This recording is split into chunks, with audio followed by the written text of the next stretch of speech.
কারো ভালো চাওয়ার কারণে কি কেউ গুনাহগার হতে পারে? শুনতে একটু অদ্ভুত লাগছে, তাই না? হ্যাঁ, বেশ অদ্ভুত একটা ধারণা। আসলে আজকের এই গভীর বিশ্লেষণে সবাইকে স্বাগত জানাচ্ছি। তো ধরুন, আমাদের প্রায় সবার জীবনেই এমন কোনো পরিচিত মানুষ বা বন্ধু আছে যে প্রতিদিন সকালে নিয়ম করে ইনবক্সে লম্বা লম্বা সবই মোটিভেশনাল মেসেজ বা কোট পাঠায়। রাইট, যার উদ্দেশ্য হয়তো খুব মহৎ থাকে। একদম। সে হয়তো সত্যিই চায় দিনটা আমাদের সুন্দরভাবে শুরু হোক, কিন্তু প্রতিদিন সকালে ঘুম থেকে উঠে এই বিশাল জ্ঞানগর্ভ মেসেজ দেখতে দেখতে একসময় বাধ্য হয়েই কিন্তু নোটিফিকেশনটা মিউট করে রাখতে হয়। হ্যাঁ, এটা তো আমরা প্রায়ই করি। আর যখন আমরা সেটা করি, ভেতরে একটা অপরাধবোধও কাজ করে যে ইস, মানুষটার উদ্দেশ্য তো খারাপ ছিল না। কিন্তু এই যে একটা প্রশ্ন আসে, ভালো উদ্দেশ্য হলেই কি অন্যের বিরক্তির কারণ হওয়াটা জায়েজ হয়ে যায়? হুম, এটা আসলে খুব গভীর একটা মনস্তাত্ত্বিক দ্বন্দ্ব। আমরা প্রায় ধরে নিই যে উদ্দেশ্য যদি ভালো হয়, মানে ধরুন কাউকে ভালো কাজের দিকে ডাকা বা কোনো সদুপদেশ দেওয়া, হ্যাঁ। তো তখন আমরা ভাবি যে পদ্ধতি নিয়ে আর মাথা ঘামানোর দরকার নেই। আমাদের সমাজে একটা প্রচলিত ধারণা আছে যে নৈতিক বা ধর্মীয় উপদেশ দেওয়ার ক্ষেত্রে কোনো সময় বা সীমানার বাধ্যবাধকতা থাকা উচিত নয়। বুঝতে পারছি। কিন্তু আজকে আমরা যে উৎস বা টেক্সটগুলো নিয়ে কাজ করছি, সেগুলো আসলে এই ধারণাকে পুরোপুরি পাল্টে দেয়। ঠিক। এই জায়গাটাতেই আজকের এই ডিপ ডাইভ বা গভীর বিশ্লেষণের মূল ফোকাস। আজকের এই আয়োজনে আমরা ইসলামী শিষ্টাচার আর অন্যের ব্যক্তিগত স্পেস বা স্বাচ্ছন্দ্য নিয়ে এমন কিছু উৎস ঘেটেছি যা সত্যিই চমকে দেওয়ার মতো। একদমই। বিশেষ করে ভালো কথা বা উপদেশ দিতে গিয়ে কিভাবে অন্যের বিরক্তির কারণ হওয়া থেকে বিরত থাকা যায়, সে বিষয়ে এই উৎসগুলোতে একদম পরিষ্কার দিক নির্দেশনা আছে। আর সবচেয়ে অভাবনীয় তথ্যটি হল, স্বয়ং রাসূলুল্লাহ সাল্লাল্লাহু আলাইহি ওয়াসাল্লাম মানুষের বিরক্তির উদ্রেক হতে পারে এমনভাবে নাসিহাত বা উপদেশ দিতেও স্পষ্টভাবে নিষেধ করেছেন। এটা কিন্তু খুব সিগনিফিক্যান্ট একটা পয়েন্ট। হ্যাঁ, এই ব্যাপারটা নিয়ে যখন পড়ছিলাম আমি রীতিমতো অবাক হয়েছি। অবাক হওয়ার মতোই বিষয়। কারণ এটি আমাদের চিরাচরিত চিন্তাধারাকে চ্যালেঞ্জ করে। ধর্ম বা ধর্মভীরুতাকে আমরা সাধারণত ব্যক্তিগত ইবাদত বা কিছু আচার অনুষ্ঠানের মধ্যে সীমাবদ্ধ বলে মনে করি, তাই না? ঠিক তাই। কিন্তু এই উৎসগুলো সম্পূর্ণ ভিন্ন একটি মাপকাঠি দাঁড় করাচ্ছে। এখানে বলা হচ্ছে আধ্যাত্মিকতার একটি বড় প্রমাণ হল আপনার আশেপাশে থাকা মানুষজন আপনার উপস্থিতিতে কতটা নিরাপদ ও স্বস্তি বোধ করছে। ও আচ্ছা, এই নিরাপদ বোধ করার বিষয়টা বুঝতে গিয়ে আমি দেখলাম সোর্সগুলোতে হক্কুল ইবাদ বা মানুষের অধিকারের কথা বারবার বলা হয়েছে। হ্যাঁ, এটা খুব গুরুত্বপূর্ণ। সেখানে কুরআনের একটি স্পষ্ট প্রমাণ দেওয়া হয়েছে। সূরা আল আহজাবের ৯৮ নম্বর আয়াতে বলা হয়েছে, যারা বিনা অপরাধে মুমিন পুরুষ ও নারীদের কষ্ট দেয় তারা স্পষ্ট গুনাহের বোঝা বহন করে। রাইট। এর পাশাপাশি সহিহ বুখারীর ১০ নম্বর হাদিস অনুযায়ী বলা হচ্ছে, প্রকৃত মুসলিম সে যার হাত ও জিহ্বা থেকে অন্য মুসলিমরা নিরাপদ থাকে। কিন্তু দাঁড়ান, এখানে আমার একটা ছোট্ট খটকা আছে। আচ্ছা, বলুন তো। এই যে বলা হলো হাত ও জিহ্বা থেকে নিরাপদ, এর মানে তো আক্ষরিক অর্থে কাউকে মারধর করা বা গালিগালাজ করা বোঝায়। ভালো উপদেশ দিলে বা মোটিভেশনাল মেসেজ পাঠালে তো আর জিহ্বা থেকে অনিরাপদ হওয়ার কিছু নেই, তাই না? এটা খুবই স্বাভাবিক একটা প্রশ্ন। আর এখানে আসলে আমাদের একটু গভীরে যেতে হবে। আপনি যদি বিষয়টিকে মনস্তাত্ত্বিক দৃষ্টিকোণ থেকে বিশ্লেষণ করেন, তাহলে দেখবেন এখানে শুধু শারীরিক আঘাত বা গালি দেওয়ার কথা বলা হয়নি। তাহলে আর কি বোঝানো হয়েছে? জিহ্বা থেকে নিরাপদ থাকার মানে হল মানসিক আঘাত, অপমান বা এমনকি অনাকাঙ্ক্ষিত উপদেশের মাধ্যমে তৈরি হওয়া মানসিক চাপ থেকেও অন্যকে নিরাপদ রাখা। হুম। যখন কেউ অপ্রস্তুত অবস্থায় ক্রমাগত উপদেশ বা ভালো কথা শুনতে বাধ্য হয়, তখন তার ভেতর এক ধরনের মনস্তাত্ত্বিক চাপ তৈরি হয়। এটি মূলত একটি মানসিক নিরাপত্তার বলয় বা সাইকোলজিক্যাল সেফটি নেট তৈরি করার কথা বলছে। তার মানে আপনি বলতে চাইছেন, আমি কাউকে আঘাত করছি না, গালি দিচ্ছি না, কিন্তু শুধু আমার উপস্থিতির কারণে বা আমার অতি উৎসাহী উপদেশের কারণে কেউ যদি অস্বস্তি বোধ করে, সেটাও এই অনিরাপদ করার পর্যায়ে পড়বে? একদম তাই। মানুষের মানসিক স্পেস বা সীমানাকে সম্মান করাটাই এখানে মূল বিষয়। আপনি যখন কাউকে এমন কিছু বলছেন বা পাঠাচ্ছেন যা সে এই মুহূর্তে নিতে প্রস্তুত নয়, তখন আপনি মূলত তার সেই মানসিক স্পেসটিতে অনধিকার প্রবেশ করছেন। বাউন্ডারি ক্রস করছি আর কি। হ্যাঁ, এটি এক ধরনের প্যাসিভ অ্যাগ্রেশন হতে পারে, যা অনেক সময় ওই যে ভালো মানুষের মোড়কে আসে। এটা আধুনিক যুগের সাথে মেলালে কিন্তু একটা ভয়ানক চিত্র দাঁড়ায়। কিভাবে? মানে বর্তমান বিশ্বে তো জিহ্বার চেয়ে হাতের ব্যবহার আরও বেশি হচ্ছে, অন্তত ভার্চুয়াল জগতে। সোশ্যাল মিডিয়ার অযাচিত কমেন্ট, ইনবক্সে বিনা আমন্ত্রণে ঢুকে পড়া, বা ওই যে শুরুতে বললাম অনাকাঙ্ক্ষিত লম্বা টেক্সট মেসেজ, একদম। এগুলোও তো এই হাতের মাধ্যমে অন্যের স্পেস নষ্ট করার আধুনিক সংস্করণ। হ্যাঁ, মাধ্যম পাল্টেছে, কিন্তু মানুষের মানসিক গঠন তো আর পাল্টায়নি। আগে মানুষ হয়তো সামনাসামনি কটু কথা বলে বা জোর করে উপদেশ দিয়ে বিরক্ত করত, এখন সেটা কমেন্ট বক্সে বা ইনবক্সে করছে। আচ্ছা, এই যে মানুষের স্পেসকে সম্মান করার কথা বললাম আমরা, এই ব্যাপারটা কি আসলেই প্রাচীনকাল থেকে চর্চা হয়ে আসছে? কেন মনে হচ্ছে এটা? কারণ আমরা তো ভাবি প্রাইভেসি বা স্পেস দেওয়া এগুলো খুব মডার্ন কনসেপ্ট, কিন্তু উৎসগুলো ঘাঁটতে গিয়ে আমি ইতিহাসের একটা দারুণ বাস্তব উদাহরণ পেয়েছি। হুম, সাহাবী আব্দুল্লাহ ইবনে মাসুদ রাদিয়াল্লাহর ঘটনাটা। হ্যাঁ, সহিহ বুখারীর ৭০ নম্বর হাদিসের আলোকে তার একটি ঘটনা উল্লেখ করা হয়েছে। তিনি প্রতি বৃহস্পতিবার মানুষকে নসিহাত করতেন। তো একজন ব্যক্তি একদিন তাকে অনুরোধ করে বসল যেন তিনি প্রতিদিন নসিহাত করেন, রাইট। কিন্তু তিনি সরাসরি তা প্রত্যাখ্যান করেন। এবং তার প্রত্যাখ্যান করার কারণটাই কিন্তু এই পুরো আলোচনার সবচেয়ে ক্রিটিক্যাল পয়েন্ট।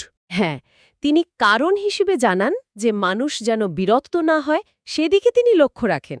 তিনি আরও জানান যে স্বয়ং নবী সাল্লাল্লাহু আলাইহি সাল্লাম সাহাবীদের মানসিক অবস্থা ও আগ্রহের প্রতি খেয়াল রেখে মাঝে মাঝে বিরতি দিয়ে নসিহাত করতেন, প্রতিদিন করতেন না। হুম। মানে শ্রোতা বেশি শুনতে চাইলেও বক্তা সচেতনভাবে নিজেকে গুটিয়ে নিচ্ছেন। এটা ভাবা যায়? এটি একটি অসাধারণ দৃষ্টান্ত। আধুনিক মনোবিজ্ঞানে আমরা যাকে কগনিটিভ ব্যান্ডউইথ বা সাইকোলজিক্যাল রিঅ্যাক্ট্যান্স বলি, এটি ঠিক তারই প্রাচীন ও নিখুঁত প্রয়োগ। একটু থামাই আপনাকে। এই সাইকোলজিক্যাল রিঅ্যাক্ট্যান্স বিষয়টা আসলে কি একটু সহজ করে বলা যায়? মানে মানুষ একটা ভালো জিনিস, একটা শিক্ষণীয় কথা কেন রিজেক্ট করবে? খুব সুন্দর প্রশ্ন। আসলে যখন মানুষের মনে হয় তার স্বাধীনতা বা অটোনমি কেড়ে নেওয়া হচ্ছে বা তাকে কোনো কিছুতে বাধ্য করা হচ্ছে, তখন তার ব্রেন স্বয়ংক্রিয়ভাবে একটি ডিফেন্স মেকানিজম বা প্রতিরক্ষামূলক ব্যবস্থা চালু করে দেয়। ও আচ্ছা। একই বলে সাইকোলজিক্যাল রিঅ্যাক্টেন্স। তখন ব্রেন আর সেই মেসেজের ভালো দিকটা দেখতে পায় না, সে শুধু দেখে যে তাকে জোর করা হচ্ছে। বুঝতে পেরেছি। ফলে উদ্দেশ্য যতই মহৎ হোক না কেন, জোর করে গেলাতে চাইলে মানুষ উল্টো বিদ্রোহী হয়ে ওঠে। আর কগনিটিভ ব্যান্ডউইথের বিষয়টা হলো, মানুষের মস্তিষ্কের তথ্য প্রসেস করার একটা নির্দিষ্ট ক্ষমতা বা লিমিট আছে। সেই লিমিট পার হয়ে গেলে নতুন কোনো তথ্য আর ব্রেনে জায়গা পায় না।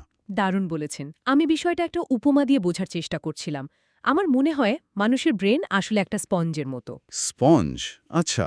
শুকনা স্পঞ্জ অনেক পানি শুষে নিতে পারে, কিন্তু একবার সেটা পানিতে ভিজে টুইটুম্বুর হয়ে গেলে এরপর আপনি সেখানে যতই দামি পারফিউম বা পরিষ্কার মিনারেল ওয়াটার ঢালেন না কেন, সেটা আর এক ফোঁটাও শুষে নেবে না। চমৎকার। উল্টো সেই পানি উপচে পড়ে চারপাশটা নোংরা করবে। আব্দুল্লাহ ইবনে মাসুদরা হয়তো সহজাতভাবে বুঝতেন যে প্রতিদিন নসিহত করলে মানুষের ব্রেনের এই স্পঞ্জটা ওভারলোড হয়ে যাবে। জ্ঞান আছে বা তিনি কতটা বলতে চান সেটা একেবারেই মুখ্য নয়, বরং শ্রোতার শোনার মতো মানসিক প্রস্তুতি বা সম্মতি আছে কিনা সেটাই এখানে সবচেয়ে বেশি প্রাধান্য পেয়েছে। রাইট। এটি মূলত কনসেন্ট বা সম্মতির একটি মনস্তাত্ত্বিক ফ্রেমওয়ার্ক। কাউকে কিছু দেওয়ার আগে নিশ্চিত হতে হবে যে সে সেটা নেওয়ার জন্য প্রস্তুত কিনা। কিন্তু এখানেই আমার একটা চ্যালেঞ্জিং প্রশ্ন আছে। বলুন। বাস্তব জীবনে আমরা কিভাবে বুঝব যে সামনের মানুষটি সত্যিই আমাদের কথা শুনতে আগ্রহী, নাকি সে শুধু ভদ্রতার খাতিরে মাথা নাড়ছে? কারণ সামনাসামনি তো কেই চট করে মুখের উপর বলে দেয় না যে আমি আপনার কথায় বিরক্ত হচ্ছি, দয়া করে থামুন। হ্যাঁ, তা তো বলেই না। তো আমরা তো আর মানুষের মন পড়তে পারি না। এটি একটি অত্যন্ত প্র্যাকটিক্যাল প্রশ্ন। আর এখানেই আসলে ইমোশনাল ইন্টেলিজেন্স বা আবেগীয় বুদ্ধিমত্তা এবং সূক্ষ্ম পর্যবেক্ষণ ক্ষমতার প্রয়োগ ঘটাতে হয়। আপনি যখন কারো সাথে কথা বলছেন, তখন শুধু নিজের কথার দিকে বা নিজের যুক্তির দিকে মনোযোগ দিলে চলবে না। তাহলে আর কি দেখতে হবে? সামনের মানুষটির বডি ল্যাঙ্গুয়েজ বা শারীরিক ভাষার দিকেও গভীরভাবে খেয়াল রাখতে হবে। সে কি বারবার অন্যদিকে তাকাচ্ছে? তার উত্তরগুলো কি খুব সংক্ষিপ্ত হয়ে আসছে, মানে শুধু হ্যাঁ, হুঁ, তাই নাকি এর মধ্যে সীমাবদ্ধ হয়ে গেছে? সে কি চোখের যোগাযোগ বা আই কন্ট্যাক্ট এড়িয়ে যাচ্ছে? রাইট, এগুলো খুব কমন লক্ষণ। একদম। এগুলোই হলো সেই নীরব সংকেত বা মাইক্রো এক্সপ্রেশন, যা বলে দিচ্ছে যে তার স্পঞ্জ এখন ভর্তি, এখন থামা উচিত। আর আমাদের আজকের উৎস অনুযায়ী এই সংকেতগুলো পড়তে পারাই হলো শিষ্টাচার বা সুন্নার একটি অবিচ্ছেদ্য অংশ। তার মানে শুধু গুছিয়ে কথা বলাই শিল্প নয়, কখন চুপ করতে হবে সেটা বোঝাও একটা অনেক বড় শিল্প। অবশ্যই। আচ্ছা, এই যে মানুষের মানসিক অবস্থা বোঝা বা স্পেস দেওয়ার কথা বলছি, এটা হয়তো অনেকের কাছে একটু বেশি থিওরিটিক্যাল মনে হতে পারে। তবে আমি সোর্সগুলো ঘাঁটতে গিয়ে দেখলাম সেখানে একদম স্পেসিফিক এবং বাস্তবসম্মত ৩টে শিষ্টাচার বা বাউন্ডারিসের কথা দেওয়া আছে। হ্যাঁ, যা এই থিওরিগুলোকে একদম দৈনন্দিন জীবনের সাথে মিলিয়ে দেয়। চলুন এই ৩টে নিয়ম একটু বিস্তারিতভাবে দেখি। প্রথমটি হলো অনুমতি গ্রহণ। রাইট। উৎস বলছে কারো ঘরে প্রবেশ বা কারো সাথে কথা বলার আগে সালাম দিয়ে অনুমতি নিতে হবে। আর সূরা নূরের বিধান অনুযায়ী সবচেয়ে ইন্টারেস্টিং বিষয়টা হলো যদি ভেতর থেকে কোনো সাড়া না পাওয়া যায় তবে জেদ না করে ফিরে আসতে হবে। এই ফিরে আসা বা টার্নিং ব্যাক বিষয়টা নিয়ে একটু গভীরভাবে ভাবলে দেখবেন এটি আমাদের ইগোর জন্য খুব কঠিন একটা পরীক্ষা। একদম। আমরা তো ভাবি যে আমি এত দূর থেকে কষ্ট করে এলাম, আমি তো ভালো উদ্দেশ্যেই এসেছি, তাহলে সে দরজা খুলছে না কেন? একবার তো অন্তত দেখা করতে পারে। ঠিক এই ইগোটাই আমাদের অন্যের সীমানা লঙ্ঘন করতে প্ররোচিত করে। হয়তো সে ভেতরে ঘুমাচ্ছে, হয়তো সে এমন কোনো পারিবারিক বা মানসিক অবস্থায় আছে যেখানে সে কারো সাথে কথা বলতে প্রস্তুত নয়। হুম। এই যে অপরের না বলার অধিকার বা নীরব থাকার অধিকারকে সম্মান জানানো, এটাই হলো ফিজিক্যাল বাউন্ডারি বা শারীরিক সীমানাকে স্বীকৃতি দেওয়া। নিজের চাওয়ার চেয়ে অন্যের স্বস্তিকে বড় করে দেখার এর চেয়ে সুন্দর উদাহরণ আর হতে পারে না। সেটা হলো কথা সংক্ষেপ করা। হ্যাঁ। দীর্ঘক্ষণ কথা বলে কাউকে আটকে না রাখা বা তার সময়ের অপচয় না করা। আমাদের চারপাশে বা অফিসে এমন অনেকেই আছেন যারা একবার কথা শুরু করলে আর থামতেই চান না। এটা খুব কমন একটা অভিজ্ঞতা। সামনের মানুষটার যে তারা থাকতে পারে, তার যে শোনার ধৈর্য শেষ হয়ে যেতে পারে, সেদিকে কোনো খেয়ালই নেই। কারণ সময় মানুষের সবচেয়ে মূল্যবান সম্পদগুলোর একটি, যা একবার গেলে আর ফেরে না। আপনি যখন কারো সম্মতি ছাড়া ক্রমাগত কথা বলে তার সময় নিচ্ছেন, তখন আপনি মূলত তার জীবন থেকে একটা অংশ কেড়ে নিচ্ছেন। বাউন্ডারি ক্রস করা আর কি। হ্যাঁ, এটি টাইম বাউন্ডারি বা সময়ের সীমানা অতিক্রম করা। যখন কেউ ননস্টপ কথা বলে, তখন শ্রোতার উপর যে কগনিটিভ লোড বা মানসিক চাপ পড়ে তা ওই স্পঞ্জ উপচে পড়ার মতো যন্ত্রণাদায়ক। একদম ঠিক। আর এই কারণেই কথা সংক্ষেপ করাকে শিষ্টাচারের অন্তর্ভুক্ত করা হয়েছে, যেন অপরের সময়ের প্রতি শ্রদ্ধাশীল থাকা যায়। এবার তৃতীয় শিষ্টাচারটিতে আসি। এটা দেখে তো আমি রীতিমতো অবাক হয়েছি। কেন? তৃতীয় বিষয়টি কি ছিল?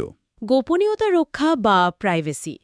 কারো ব্যক্তিগত মোবাইলে উকি না দেওয়া বা অনুমতি ছাড়া কারো জিনিস স্পর্শ না করা। ভাবা যায় 1000 বছর আগের একটি টেক্সটে এমন আধুনিক একটি সমস্যার এত পরিষ্কার সমাধান দেওয়া আছে। হ্যাঁ, এটা আসলেই বিস্ময়কর। মানে আমরা তো বাস বা রেস্টুরেন্টে প্রায়ই দেখি কেউ একজন ফোন ব্যবহার করছে আর পাশের জন ঘাড় বাঁকিয়ে তার স্ক্রিনের দিকে উকি মারছে।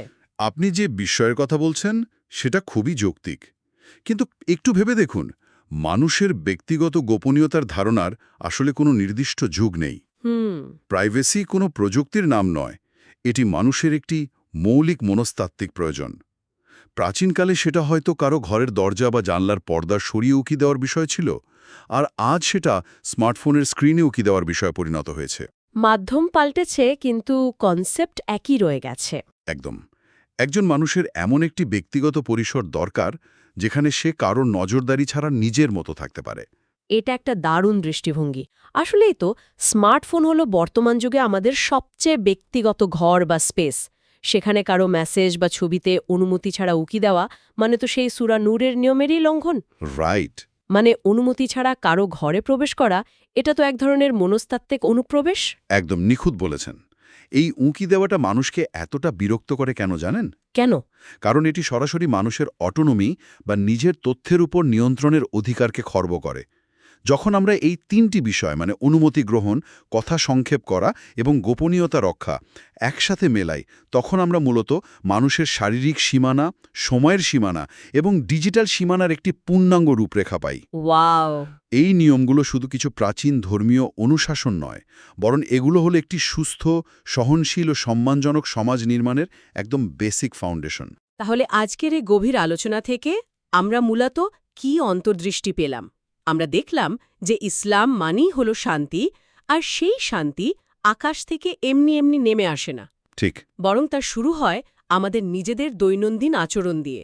কাউকে সাহায্য করা, উপদেশ দেওয়া বা ভালো কথা বলার উদ্দেশ্য যতই মহৎ হোক না কেন, তা যদি পদ্ধতিগত ভুলের কারণে বা অপরের মানসিক অবস্থা না বোঝার কারণে বিরক্তির উদ্রেক করে, তবে উপকারের চেয়ে অপকারী বেশি হয়। একদমই তাই।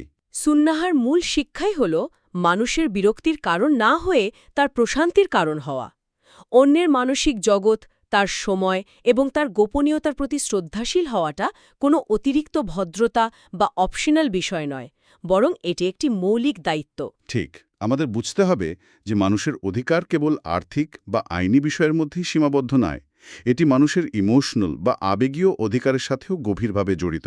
একদমই তাই। আমরা যেন ভুলে না যাই যে নিজের ভালো উদ্দেশ্য অপরের অস্বস্তির কারণ হচ্ছে কিনা তা যাচাই করাটা একান্তই নিজের দায়িত্ব। খুব গভীরভাবে ভাবাচ্ছে আমাকে। কোন বিষয়টি? আমরা তো ফিজিক্যাল দরজায় কড়া নাড়ার পর সাড়া না পেলে ফিরে আসার সেই চমৎকার নিয়মের কথা জানলাম, কিন্তু আজকের এই ডিজিটাল জীবনে এর প্রয়োগটা কেমন হতে পারে? খুব ইন্টারেস্টিং পয়েন্ট। একটু ভেবে দেখুন তো, যখন কেউ পাঠানো মেসেজ সিন করে, মানে দেখেছে কিন্তু সাথে সাথে রিপ্লাই দেয় না বা অনলাইনে থেকেও উত্তর দিচ্ছে না, তখন অনেকেই অধৈর্য হয়ে বারবার মেসেজ দিয়ে বা কল করে তাকে বিরক্ত করতে থাকে। হ্যাঁ, এটা তো হরহামেশাই হয়। তো এই যে ডিজিটাল স্পেসে বারবার নক করা, বারবার জবাবদিহি চাওয়া, এটা কি সেই ফিজিক্যাল বন্ধ দরজায় বারবার ধাক্কা দেওয়ার মতোই নয়? এটা সত্যি একটা দারুণ চিন্তার খোরাক। আমরা হয়তো নিজেদের অজান্তেই ওই বারবার ধাক্কা দেওয়া মানুষটার মতো হয়ে যাচ্ছি যে অন্যের স্পেসকে সম্মান করতে পারছে না। ডিজিটাল বাউন্ডারি বা ভার্চুয়াল দুনিয়ার এই সীমানাগুলো নিয়ে যারা শুনছেন, তাদের নিজেদের নতুন করে চিন্তা করার সময় বোধহয় এখনই। হ্যাঁ, একদম। যে দরজা ভেতর থেকে বন্ধ, সেটা কাঠ লোহার হোক বা ইনবক্সের, সেটিকে সম্মান করাতেই আসল শিষ্টাচার লুকিয়ে আছে। আজকের এই গভীর বিশ্লেষণ আমরা এখানেই শেষ করছি। ডিজিটাল স্পেসে এই বারবার কড়া নাড়ার বিষয়টি নিয়ে নিজেদের আচরণগুলো একটু মিলিয়ে দেখার প্রত্যাশাই রইল।